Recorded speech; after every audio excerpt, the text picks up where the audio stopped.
सांगली जिल्ह्यात गेल्या 24 तासापासून मुसळधार पाऊस पडलेला आहे। आता सध्या पावसाने विश्रांती दिली आहे, परंतु जे काही नदीकडच्या सखल भागात सुद्धा पाणी साचलेलं आहे। आणि त्यानंतर आपण आहोत सध्या शामराव नगर मध्ये, पाहू शकता की पाणी आहे ते माझ्या पाया गुडघ्याभर एवढं पाणी आहे। कारण का हे पाणी गटरीतलं तुंबल्यानंतर पावसाचं पाणी हे पाणी या ठिकाणी आलेलं आहे। आपण पाहू शकतो की घरात जे काही वस्तू आहे ते पाण्यात तरंगताना दिसत आहेत।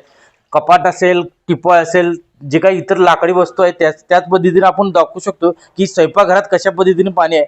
मी व्हिडिओ जर्नलिस्टला विनंती करेल की आपण दाखवू हे स्वयंपाकघर आहे आणि स्वयंपाकघरातले देव असतील, इतर जे काही भांडी आहे ती भांडी सुद्धा पाण्यात तरंगत आहेत।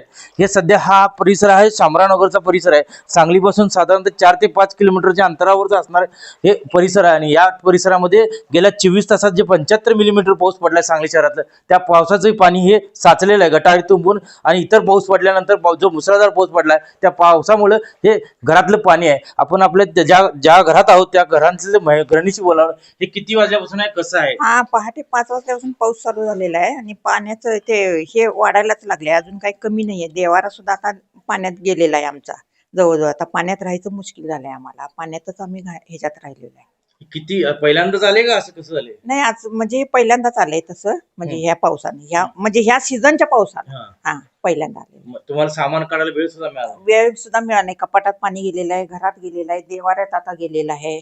आम्ही आता पाण्यात उभारून स्वयंपाक वगैरे सगळा केलेला आहे। महापालिकेची प्रशासनाचे लोक आलती का, कोण आले का भेटायला?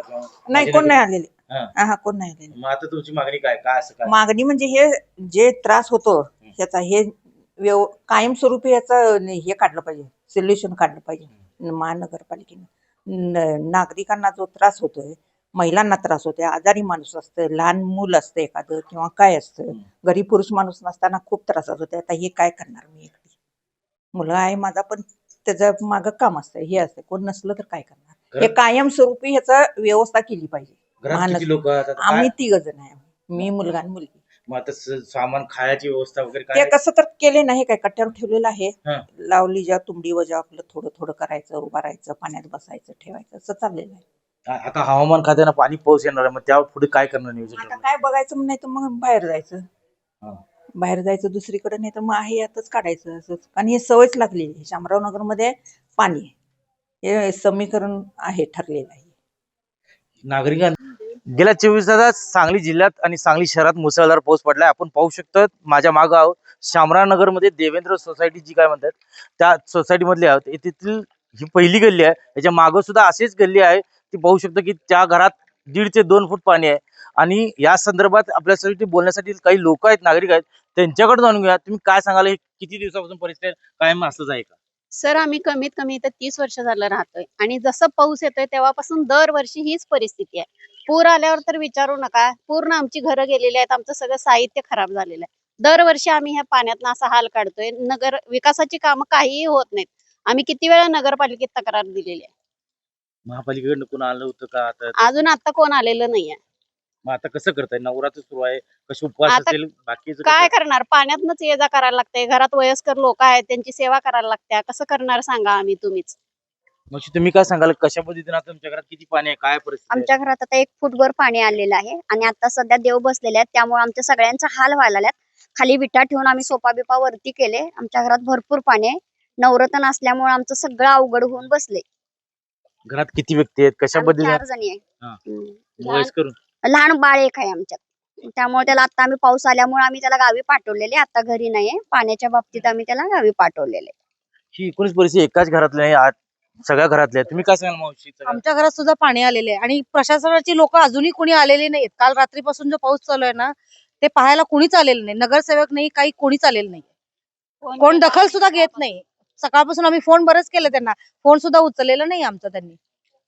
आपल्यासोबत काही सामाजिक कार्यकर्ते आहेत, त्यांच्याकडून जाणं, या ठिकाणी ते कायम या परिसरातील आंदोलन करतात। आणि सध्या ह्या परिसरातली एकूण परिस्थिती काय सांगाल? या शामराव नगरमध्ये गेली 25 ते 30 वर्ष झाली अशीच परिस्थिती आहे।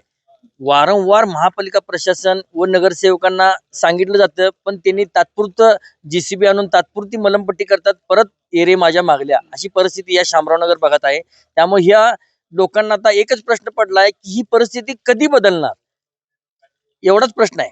त्यामुळे ही नगरसेवक आहेत ना, नुसतं येतात, JCB वाहतात, चरी मारतात, तेवढ्यापुरतं पाणी जातं, परत पाऊस आला परत तेच असे प्रत्येक वर्षी अशी 25 ते 30 वर्ष झाली अशी अवस्था आहे. त्यामुळं माझी अशी राजकीय लोकांना विनंती आहे की आता जर परिस्थिती बघितली तर तुम्ही एकमेकावर आग पाकड करण्यात व्यस्त आहात, पण आमच्या शामरावनगर भागाकडे जरा लक्ष द्या व इथलं कायमस्वरूपी निकाल लावा, एवढीच या नागरिकांची विनंती आहे. येणाऱ्या महापालिका निवडणूक आहे, तिथल्या नागरिकांची काय भूमिका असणार? येणाऱ्या महापालिका निवडणुकीत इथल्या नागरिकांची भाकरी पलटण्याची व्यवस्था असणार आहे. म्हणजे त्यांना ही मागील नगरसेवक ही नको आहेत, आता भाकरी पलटण्याची वेळ आहे. आणि मी नागरिकांना पण आवाहन करतो की आपण त्यांना आतापर्यंत 10 वर्ष झालं निवडून दिलो, पण काही सुद्धा विकास त्यांनी केलेला नाही. ही आता ह्या पाण्यात लोकांच्या घरात पाणी गेल्यामुळे विकास झाला की नाही हे दिसतंय. त्यामुळे लोकांनी खरं तर भाकरी पलटण्याची वेळ आहे. त्यामुळे हे नगरसेवक आता नकोत. आपल्यासोबत काही वयस्क नागरिक आहेत, तुम्ही काय सांगाल की कशा पद्धतीने पाणी आहे, काय करा? शामराव मध्ये दरवर्षीची अवस्था आता या लोकांनी आपल्याला सांगितलंय. ही अवस्था जर कमी करायची असेल तर 2 बोप्पी गटारे अजून पण जे हे 3 फूट 4 फुटाची गटार आहे आणि काही ठिकाणी अरुंद काही ठिकाणी मोठी, ते किमान 6 फूट खोल आणि रुंदीचे 5 फूट अशी जर 100 फुटी सारखी गटार केली तर कुठं तर पुढं पाणी निघून जाईल. या दोन्ही बाजूला 2 गटारी या शामरावनगरचा मेन रस्ता आहे. अफाट लोकवस्ती इथं आहे आणि हनुमान नगर पासून हे पाणी येतंय. या शामरावनगरच्या त्या आकाशवाणीपासून पाणी इकडे येतंय. हे सगळं पाणी ह्या शामरावनगर मध्ये ह्याच रस्त्याला भेटतंय. या 100 फुटीपासून ते त्या आकाशवाणीपासून ते हनुमान नगर पासूनच पाणी ह्या ठिकाणी घातलेलं आहे. याला काहीतरी पर्याय व्यवस्था करा, नाही तर एक मोठी नदी काढा इथून. अशा अवस्था झाली आहे इथं. या ठिकाणी नागरिकांचे संतप्त होण्यात की कारण प्रशासनाकडून योग्य ती खबरदारी घेत नाही. गटारीची व्यवस्थित निचरा असेल, पाण्याचा निचरा करण्यात येत नाही, त्यामुळे येथील नागरिक संतप्त झाले आहेत.